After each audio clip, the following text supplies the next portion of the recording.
ಪತ್ರಕರ್ತರು, ದೃಶ್ಯ ಮಾಧ್ಯಮ ಹಾಗೂ ಪ್ರಿಂಟ್ ಮೀಡಿಯಾದವರಿಗೆ ನಾನು ಸ್ವಾಗತ ಕೋರ್ತಾ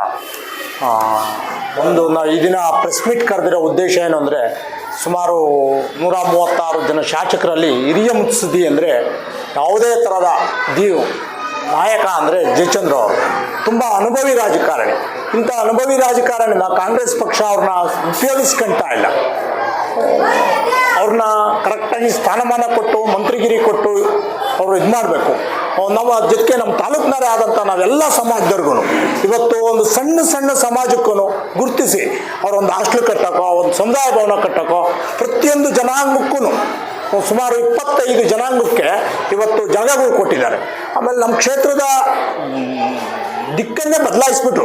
ಸಿರಾ ಅಂದರೆ ಕುಡಿಯೋ ನೀರಿಲ್ಲಪ್ಪ, ಇವತ್ತು ಊರಿಗೆ ಹೆಣ್ಣು ಕೊಡೋಕ್ಕೆ ಯತ್ನ ಮಾಡೋಂಥ ಕಾಲ ಇದ್ದಾಗ ಈ ಊರಿನ ಚಿತ್ರನೇ ಬದಲಾಯಿಸ್ಬಿಟ್ಟು ಅಭಿವೃದ್ಧಿ ಮಾಡಿದ್ದಾರೆ.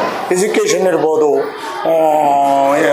ಇಂಡಸ್ಟ್ರೀಸ್ ಇರ್ಬೋದು, ರೈತರಿಗಿರ್ಬೋದು, ಎಲ್ಲ ಥರದ ಅನುಕೂಲ ಆಗಿದೆ ಅವ್ರಿಗೆ. ಇವತ್ತು ಅಂಥ ಹಿರಿಯ ಅನುಭವಿನ ನಮ್ಮ ಕಾಂಗ್ರೆಸ್ ಪಕ್ಷ ಅವ್ರನ್ನ ಉಪಯೋಗಿಸ್ಕೋಬೇಕು, ಮಂತ್ರಿಗಿರಿ ಕೊಟ್ಟು. ಆಮೇಲೆ ನಮ್ಮ ಸಮಾಜ ಸಾಕಷ್ಟು 15-20 ತಾಲೂಕಲ್ಲಿದ್ದೀವಿ. ಆದರೆ ನಮಗೆ ಇವತ್ತಿನವರೆಗೂ ಇರೋರೊಬ್ಬರೇ ಏಕೈಕ ಶಾಸಕ. ಅವ್ರಿಗೂ ಮಂತ್ರಿಗಿರಿ ಕೊಡ್ದಲೆ ನಮಗೆ ಸಾಮಾಜಿಕ ನ್ಯಾಯ ಅಂತಂದೇಳಿ ಹೇಳಿ ನಮಗೆ ಅನ್ಯಾಯ ಮಾಡ್ತಾ ಇದ್ದಾರೆ. ಇದ್ರ ಬಗ್ಗೆ ನಾವು ಒತ್ತಾಯ ಮಾಡ್ತೀವಿ. ನಮ್ಮ ಸಮಾಜದಲ್ಲಿ ಇರೋರೇ ಒಬ್ಬರ ಮೇಲೆ ನಾವು ಸುಮಾರು 25 ತಾಲೂಕಿನಲ್ಲಿದ್ದೀವಿ. ನಮಗೆ ಅವರು ಮಂತ್ರಿಗಿರಿ ಕೊಡಬೇಕು. ಅದೇ ಥರ ಇವತ್ತು ಡಿ ಕೆ ಶಿವಕುಮಾರ್ ಅವರು ಸುಮಾರು